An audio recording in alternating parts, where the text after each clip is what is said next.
मनुष्य बड़ा ही विचित्र प्राणी है। योजनाएं बनाता है, षड्यंत्र करता है, प्रयास करता है, किसी को पराजित करने का प्रयास करता है, सर्प को रस्सी समझकर अपने हाथ में थामने का प्रयास करता है। किंतु एक बात तो समझ ही नहीं पाता, समय का हर एक क्षण ये हाथ में थमता ही नहीं, और जो भी किया है वे लौट के आएगा आपके ही समक्ष। देखिए, इससे कोई भी अंतर नहीं पड़ता कि आप किसके पुत्र हैं। यदि आप अनुचित कर्म करोगे तो आपके साथ भी अनुचित ही होगा, अशुभ कर्म करोगे तो आपके साथ भी अशुभ कर्म ही होगा।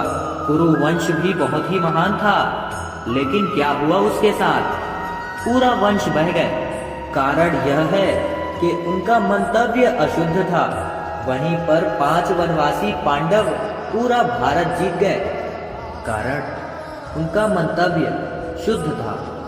आप स्मरण रखिएगा कि शुभ की अग्नि जलाओगे, शुभ का ही सुख पाओगे। अगर अशुभ की अग्नि जलाओगे तो नरक में ही जलोगे। राधे राधे। मनुष्य रोगी क्यों होता है? शारीरिक दुर्बलता के कारण नहीं, मनुष्य रोगी होता है उसकी सोच के कारण। मनुष्य दुर्बल होता है अपनी सोच के कारण, उसके विवेक के कारण, उसके कर्मों के कारण, उसके क्रोध के कारण। और जब कोई ठीक होता है, स्वस्थ होता है, तो इसका ये कारण नहीं कि ये केवल औषधियों का ही कारण है। नहीं, ये किसी के प्रेम के दिए गए का प्रभाव है, विश्वास का प्रभाव है, संभल का प्रभाव है। केवल औषधियों से ही कुछ नहीं होगा। यदि मन में प्रेम होगा, विवेक होगा, विश्वास होगा, संभल होगा, तभी ये औषधियां भी उपचार करती है। स्मरण रखिएगा कि ये जीवन छोटा सा है। मन में प्रेम रखिए, मित्र बनाइए, शत्रु नहीं। प्रेम कीजिए, प्रेम के बिना कुछ भी नहीं। और सच्ची श्रद्धा के साथ, प्रेम के साथ कहिएगा, राधे राधे।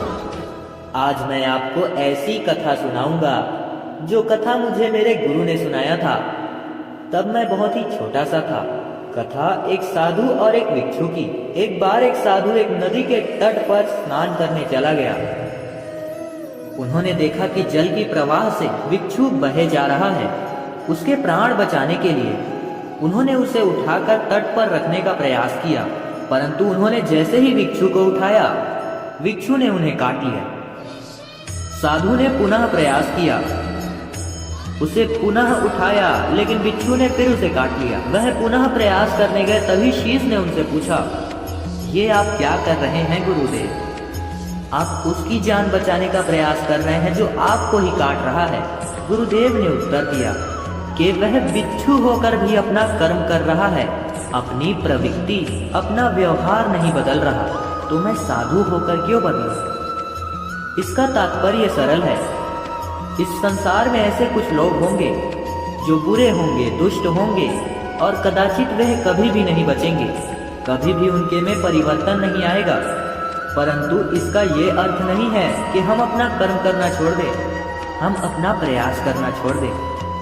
जी नहीं, हमें तो ये करना ही होगा, क्योंकि इतिहास गवाह है, ये प्रयास इस संसार की धारा को ही बदल देते हैं। तो आप भी मेरे साथ आइए और प्रेम से कहिएगा, राधे राधे। जीवन, इस जीवन का सत्य क्या है? जन्म जाति। जन्म जाति से जीवन का आरंभ होता है या अंत मृत्यु, जहां पे इसका अंत होता है। जीवन का ये सत्य नहीं है, सब कुछ ये नहीं है। इससे देखा जाए तो कोई भी अंतर नहीं पड़ता कि आपका जन्म कहाँ हुआ था, कैसे हुआ था।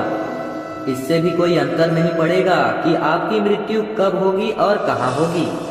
अंतर इससे पड़ता है, महत्वपूर्ण ये है कि आपने जो भी जीवन जिया, केवल और केवल इस उद्देश्य से जिया, आपने किस मंतव्य से जिया।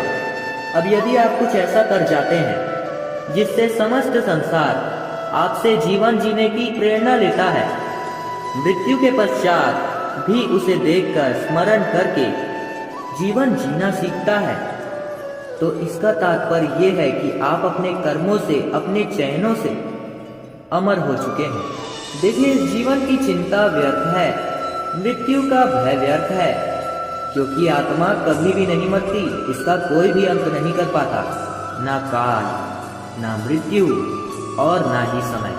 यदि कुछ ऐसा है जो आपके आत्मा का अंत कर सकता है तो वो केवल आपके ही दुष्कर्म है। तो ये जो जीवन काल आपके पास है, इसमें केवल शुभ कर्म कीजिए, अपनी चिंता त्याग दीजिए, ऐसे कर्म कीजिए जिसे देखकर संसार पूरे सही मार्ग में आ जाए, शुभ कर्म करने लगे।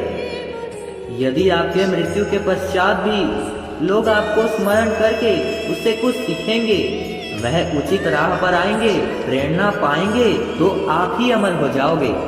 आइए मेरे साथ प्रेम से कहिए, राधे राधे। कहते हैं जो कभी मन से निकलता है वो अशुभ नहीं होता, अशुभ होता है वो भाव और इच्छा जो कि मन से तो निकलती है किंतु विवेक की कसौटी परखी नहीं जाती। ऐसा ही एक भाव होता है क्रोध। ये क्रोध आपके विवेक को ही हर लेता है, आपके करुणा को हर लेता है, आप सोचने समझने के पात्र ही नहीं रह जाते हैं। अब यदि आपको इस संसार पर नियंत्रण करना है, भविष्य पर नियंत्रण रखना है, वर्तमान पर नियंत्रण रखना है, तो पहले क्रोध पर नियंत्रण रखना सीखना ही होगा। क्योंकि ये क्रोध आपका मित्र नहीं है, ये आपका बल नहीं, ये आपका दुर्बलता है और ये शत्रु के शक्तियों को बढ़ाता है। अंत में हानि आपको ही पहुंचती है। तो इस क्रोध को नियंत्रण में रखिए, दूसरों के मंतव्य अपने आप ही असफल होते जाएंगे। आइए मेरे साथ प्रेम से कहिए, राधे राधे। शांत सुखद मित्र मनुष्य के जीवन का एक महत्वपूर्ण सुख और आवश्यकता भी। देखा जाए तो इस संसार का हर एक पशु पक्षी, हर एक जीव नेत्र अवश्य ही प्राप्त करता है, किंतु मनुष्य जिसका सोच पशु पक्षियों से अधिक है, उसे निद्रा में थोड़ी समस्या जरूर ही होती है। क्यों है कि नहीं? अब इसका कारण क्या है? चिंता। अब चिंता तो हम सभी लोगों के जीवन में है। हम सभी ये अच्छे तरीके से जानते हैं कि चिंता कभी भी हमारी सहायता नहीं करती, फिर भी हमारे जीवन में रहती है। क्यों? क्या चिंता से कभी किसी समस्या का निवारण हुआ है? क्या धन की चिंता करने से धन प्राप्त होता है? क्या भविष्य की चिंता करने से भविष्य ठीक हो जाता है? क्या स्वास्थ्य की चिंता करने से स्वास्थ्य अपने आप ही ठीक होगा? नहीं। तो इन सभी से एक छोटी सी शिक्षा अवश्य ही प्राप्त होनी चाहिए। चिंता का ये भार हटा दीजिए।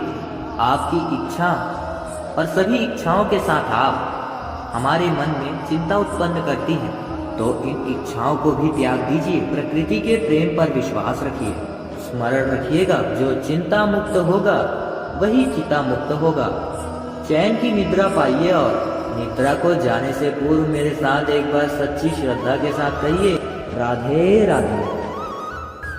महादेव, वो देव जो महान है, जो देवों के भी देव कहलाते हैं, जो मेरे आराध्य हैं। कभी आपने ये प्रश्न पूछा कि शिव ही महादेव क्यों कहलाते हैं, कोई और देवता क्यों नहीं कहलाया जाता? वो इसलिए क्योंकि महादेव में, शिव में एक ऐसा गुण है जो अन्य किसी में नहीं। निस्वार्थ होकर लोगों की सेवा करना।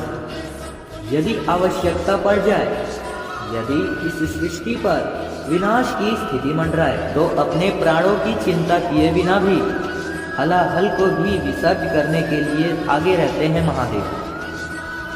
और इसी अद्वितीय त्याग के कारण शिव ही महादेव कहलाते हैं। अब यदि मनुष्य भी अपने निस्वार्थ भाव से अपने आप को अर्पित कर देता है इस लोक की कल्याण के लिए, उसकी सेवा के लिए, तो वो भी महापुरुष, महामनुष्य बन सकता है। यदि किसी को भूख लगी है तो अपनी थाली से आधा भोजन उसे दे दिया। यदि कोई रोगी है तो उसकी सेवा की, उपचार करने का प्रयास किया। ये जीवन केवल अपने लिए नहीं, अपितु दूसरों के लिए, समस्त संसार के लिए जिया। यदि ये सब मनुष्य सीख गया तो वह महादेव के पद पर अग्रसर हो चुका है। यदि मनुष्य निस्वार्थ भाव से इस संसार की सेवा करना सीख गया तो वह निश्चित रूप से महापुरुष अवश्य ही बनेगा। आइए मेरे साथ प्रेम से कहिएगा, राधे राधे। जीवन में सीखना अत्यंत आवश्यक है। अब क्या क्या सीखना है, ये सिखाने के लिए भी अन्य शिक्षक हैं, किंतु क्या नहीं सीखना है और क्या नहीं करना है, ये केवल हमें अपने अनुभव से सीखना पड़ता है। अब इसका ये अर्थ नहीं है, यदि आपको सीखना है कि अग्नि का ताप क्या है, तो आपको अग्नि में ही हाथ डालना होगा। नहीं, किसी और के अनुभव से भी सीख सकते हैं। प्रश्न ये उठता है कि क्या आप सीखना चाहते हो या फिर नहीं। यदि आप ये सोचोगे कि केवल मैं अपने अनुभव से ही सीखना चाहता हूँ, तो आपका जीवन काल छोटा पड़ जाएगा और आप कुछ भी नहीं सीख पाओगे। इसलिए अपने साथ साथ बड़े लोगों से भी सीखने का अनुभव आरंभ कर दीजिए। इस संसार से सीखने का भी अनुभव प्रारंभ कर दीजिए। और ये निश्चित रूप से सीखना आवश्यक है कि कब क्या नहीं करना है, कहाँ विराम लेना है और कहाँ नहीं लेना है। तो आइए और मेरे साथ प्रेम से कहिएगा, राधे राधे। सत्य क्या है ये सत्य? कोई कहेगा कि जो असत्य नहीं वही है सत्य। कोई कहेगा कि जिस आधार पर हम जीवित हैं वह है सत्य। किंतु सत्य क्या है? इससे भी ज्यादा महत्वपूर्ण ये समझना है कि सत्य का उपयोग कैसे किया जाए। यदि आपके पास सत्य है, आप सत्य जानते हैं और आप उसका उपयोग करते हैं, सदुपयोग करते हैं इस संसार के लिए, तो आप इस संसार से समस्त ऊपर उठ जाते हैं। किंतु यदि आप सत्य जानते हैं और उसका दुरुपयोग करते हैं, तो आप समस्त संसार के लिए हानिकारक बन जाते हैं। स्मरण रखिएगा कि सत्य जितना भी कोमल है, अर्ध सत्य उतना ही कठोर। ये अर्ध सत्य समस्त संसार का नाश कर सकता है। इसलिए जीवन में सत्य के विषय में पूरा सत्य जानने का महत्वपूर्ण कर लीजिएगा। यह बहुत ही आवश्यक है कि ये सत्य, इसका स्वयं ये समाधान है कि आप की सत्य, इसकी स्वयं यह मांग है कि आप सावधान रहें। तो आइए और मेरे साथ सच्ची श्रद्धा के साथ कहिए, राधे राधे।